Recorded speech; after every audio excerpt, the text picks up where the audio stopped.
22 years ago, I suffered an accident, broke my collarbone, and I had a little time, 6 weeks to think things over, and decided that if I was ever going to ride a horse again, that I was going to set up a safety system on the ground so that when I get on the horse is in a good place, and I've got a place to go if things fall apart, and they will. So the first thing I do with the horse, I developed a 7-step safety system. I found myself using this sequence and broke it down into 7 steps. The first step is bonding. And that's just loving the horse up, getting them relaxed, getting them to trust me. Finding those places that they can't scratch and be itched. Their nose, their ears, their eyes, underneath the jaw, that kind of thing. And after I've made a good first impression, then I ask for something back. The second step, which is called take and give, which is the basis for all training. It's pressure and release. Absolutely. So I get that horse to drop its head and then get that head around to the side. So the horse understands that when I apply pressure, and the horse yields to that pressure, I will release every single time. But the horse has to have that because everything that's going to go on henceforth is going to be based on pressure and release. The third step then is checking that tail out and making sure that that tail isn't tight. Because you see, if the horse has a real tight tail, generally it's an indication that the horse is tight, that they're not in a good frame of mind. So generally, if that tail is nice and soft, and you can guide the head around to the side, the horse is saying, I'm in a good place, and it's big league trust. If the tail's tucked in, you can bet your bippy don't get on that horse. Yeah, I mean, these are things that you read, and we call that intimacy, the third step. The fourth step is what I call the dance begins, and that's when you drive the horse out, send him out, and wind him down like a snail, is big on the outside and small in the middle. And so what you're doing is you're sending the horse out, driving the horse, lunging the horse, if you will, and then the circle gets smaller and smaller and smaller until the horse is stopped, again with that head around.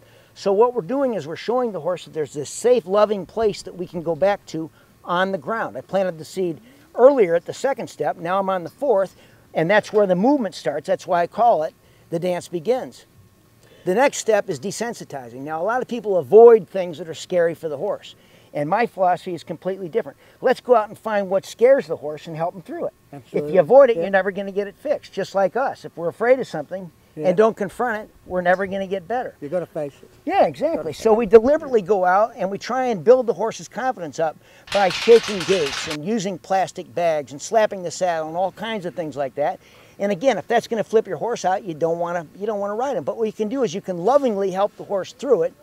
If you're careful not to push them over the edge, because if you push them over the edge, then they stop learning. After that, we do what we call ballet on the ground, and that's when you're asking that horse you drive them out, and then so they're going around in a circle, and then what you do is you reach across and you get them to face up. You stop the horse and get them to face up. When they do that, they actually pivot on the forehand, okay, and the hind end comes around. And then what I want to do is I want the horse to rock back and go out and do a turn on the haunches so that the weight is back and that frees the front end up. So what you're doing is you're connecting brains and feet and you're using energy constructively, all the while promoting safety. And then the final step is you get in the saddle and you do the same thing. You ride the horse out, you do a one-range stop, you circle the horse down to that stop, show him where that safe, loving place is, and then rock the horse's weight back and sweep the front across. And it turns into this really beautiful, elegant dance, as we saw in Chris's horse, and you're promoting your safety the whole time. You're doing that one-range stop, you're creating an athlete, and you're burning off that energy that sometimes you need to do. And you know the most important thing? Yes. It works. It works, exactly. But the human has to learn it. I mean, it takes a little bit of work to get good at it, but anybody can do this. It adds 3 to 5 minutes. Once you learn how to do it, it adds 3 to 5 minutes to the ride, and if that's enough to ensure your safety, and we like to say that we take 80 to 90% of the risk out of the ride using this safety system. And it's teaching the teachers, basically. It's all about teaching the teachers. We need to teach the teachers. Yeah. See, if the teachers are teaching this, then we're going to have much fewer accidents. We're going to have fewer kids in wheelchairs, fewer quadriplegics, all that kind of stuff. I mean, that doesn't need to happen. So many accidents are preventable, Robin. It's in no way denigrating the teachers at all. It's just saying, look, here's something extra that you can put into the curriculum and use. Exactly. And it is not only just helpful, it's beneficial, and it makes riding safer, because it is a dangerous sport. Yeah, dangerous. It is, you know. Statistically, horse riding is up there with motorcycles and, you name it. It's one of the highest accident rates, and they find that 70% to 75% of accidents are falls from horses. Now you can fall from a horse that's standing still, but more often than not, they've lost control. Yep. So the big question is, how do we get that control back? How do you maintain it, and how do you regain it? And that's what the system is about.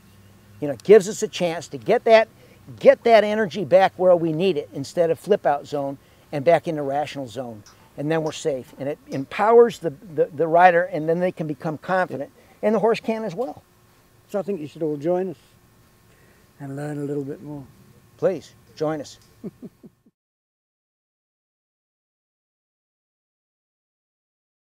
You have quite a history with horses. You've been involved with horses for many decades. A long time. Yeah, and Pony Club and a lot of these things. And I just wonder if you have a few words of wisdom for, you know, what we're trying to do, how we're trying to add some new procedures. I think you've added a new dimension, because a lot of us knew about some of your techniques, but not why. The principles Right. behind them. Right. And I think that was the most essential part. Right. There's been very positive feedback on the sessions. Good. Good. So thank you very much. It was very funny because they were all watching Frank saying, you know, like, now the mouth's working and now everything's twitching, and everybody knows to look for that in concentration. But I just thought it was very funny looking at all the young faces, you know, and turning around and saying to them, look, if you're lucky enough to have your girlfriend buff your nails, you know, don't look at what she's buffing, look at her mouth, because they're always doing this because they're concentrating. And it's exactly the same thing with a horse. Same thing with a horse, yeah. Same thing. If that mouth isn't working, they're probably not real happy. Yep. When you put your kid on a horse, what's your greatest concern? Well, the safety of the child is always the biggest concern, knowing what's going to happen when they get on. And you don't know what's going to happen, do you? No, my children are only small, little light-built girls, and you've got to have a horse that's reliable and predictable. Right. And they're hard to find.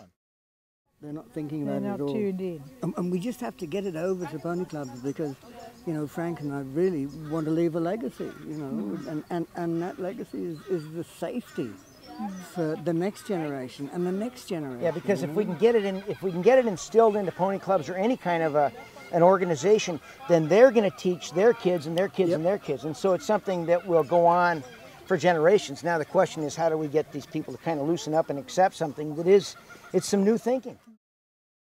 And the little voice that you just heard in the background there is our boom sort of holder, who is our next generation of bucking bull riders, and that's young Jai O'Reilly, who is our producer's son, who will be the next one in the bucking bulls. Look at the camera, Jai.